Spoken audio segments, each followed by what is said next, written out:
Aray naman! Kanina ka pa!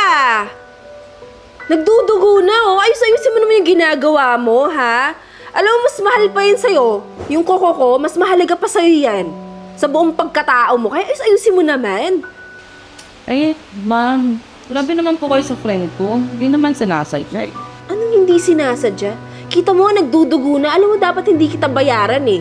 Hindi mo inaayos yung paggagawa mo eh. Ika, masyado kang maarte. Okay naman na. Maayos naman yung pagkakagawa, wala naman dugo. Eh, naipit dito. Eh, paano masyado kang malikot? Huwag kasi malikot dyan. Kaya mo na. Ako na magbabayad. Sige na, tapusin mo na yan. Ako na magbabayad mo na yan, ha? Sige, thank you po.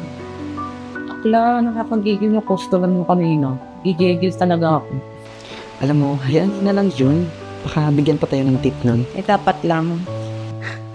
Nga pala bakla, dapat mag-apply ka to sa mga ibang companies. Alam mo naman, kita mo naman, di ba? Baklang bakla ako, tsaka hirap ako tanggapin ng mga kumpanya, no? Eh, sayang kasi bakla. Eh, di sana architect na ngayon.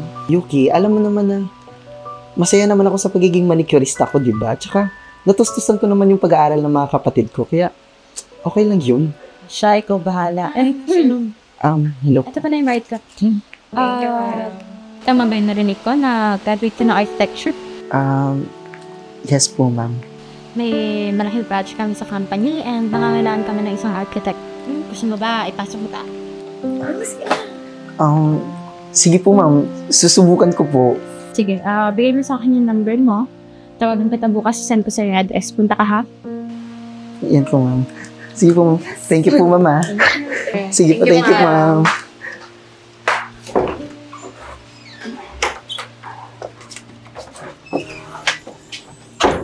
Ano ba? Mom? Thank you.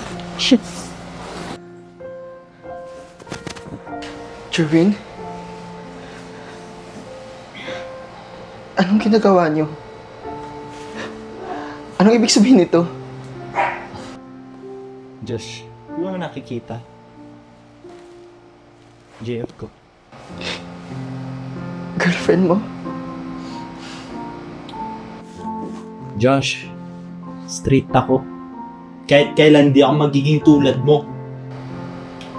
Sorry, Josh.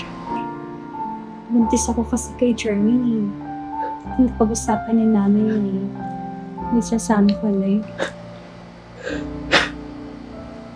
Buntis ka? Babe, hayaan mo na yan. Jerwin! Bitawan mo ako!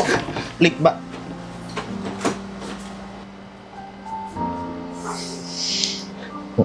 Oh, ate. Nangyari sa'yo? Wala to. Wala. Bakit ba? Ate. Titigil na ako sa pag-aaral ko. Kasi wala na akong pang-tuition eh. Jeboy, huwag kang titigil sa pag-aaral. Tsaka, huwag kang mag-alala. May ipon pa naman ako. Tsaka, gagawa ko ng paraan para mabayaran yung tuition mo, okay? Sige po. Salamat, ate ha. Sige na. Sure kang okay ka lang? Okay lang ako. Sige po.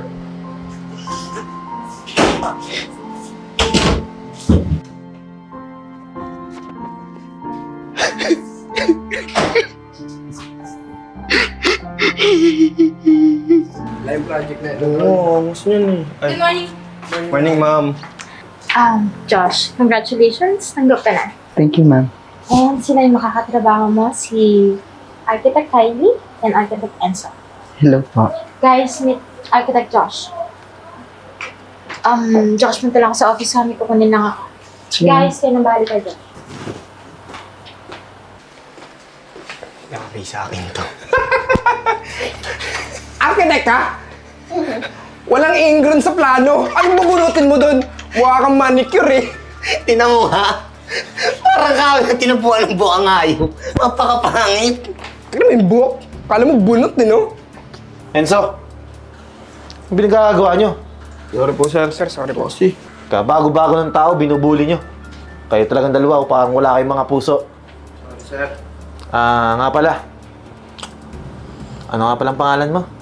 Josh po. Parang tutang na ipit, ah. Hoy! Kapal din ang mukha mo eh, no? Dito ka pa talaga nag-apply? Ha? Kita mo yung mga kasamahan ko? Puro maton, eh ikaw! Oops! Parang hindi. Matigas ah. Teka lang, matanong. Seryoso. Matanong ko lang, ha? Ano ba kinakain mo? Malamang bato. Oh? Pati mukha may amso. Oh, ikaw bakla ka, ha? Baklang ulik ba? Tingnan natin kung tatagal ka rito. Ay, ma'am! Ano nangyayari dito? Ma'am. Napaka dalagang Pilipina naman yung kinuha mo. Welcome lang namin, ma'am. Kinuha ko si Josh dahil naniniwala ako sa kakayahan niya. At isa pa, meron tayong isang malaking project. Kaya kailangan ko siya. Pero ibibigay ko sa inyong dalawa. At kung sino mapili ng kliyente, siya ipopromote ko. Walang galang na, ha? Bago pa lang po to, eh. Ma'am, magsasayang lang tayo ng oras dyan. Kilala mo naman ako, di ba? 3 years na ako sa industry na to. Siguradong ako na mapopromote dito. Good luck. Oh, pag-usapan niyo itong dalawa. Oh! Basahin mo! Hindi ko kailangan yan. Baklang ulik ba? Kala ko ba tuod ka? Ba't biglang tumumba? Hoy, baklang ulik ba? Pag ako na-promote dito, sisiguraduhin ko sa'yo, nakaunahan ka matatanggal. Alam kung bakit?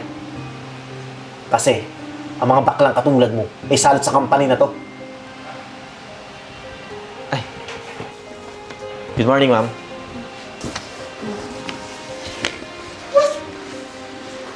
Ito po yung presentation ka. Yeah, I like it. Yeah. Okay siya, actually. Hindi ko nga alam kung bakit pa nakikipagkompetensya yung baklang manicurista na yan. So, how about you? Patingin ako ng presentation mo. Sir, na-email ko na po yung presentation ko po. So dito rin. Paki-asikaso niyo na, dear. Sure. Ito po, ma'am.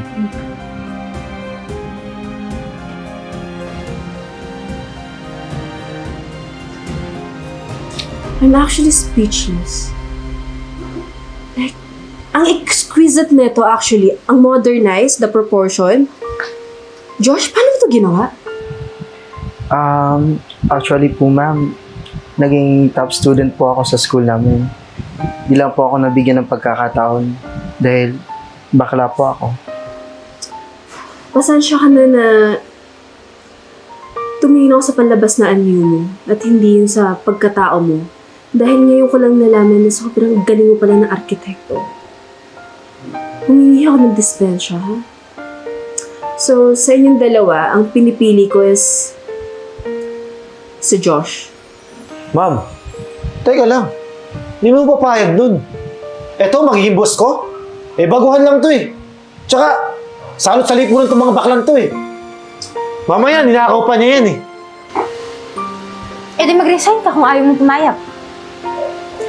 Charles, ang company ko, hindi pang beauty pageant, kundi para sa mga taong may kakayanan, katulad ni Josh. At dahil dyan, Josh, ipopromote kita bilang manager ng designing department. Thank you po, ma'am. Congratulations.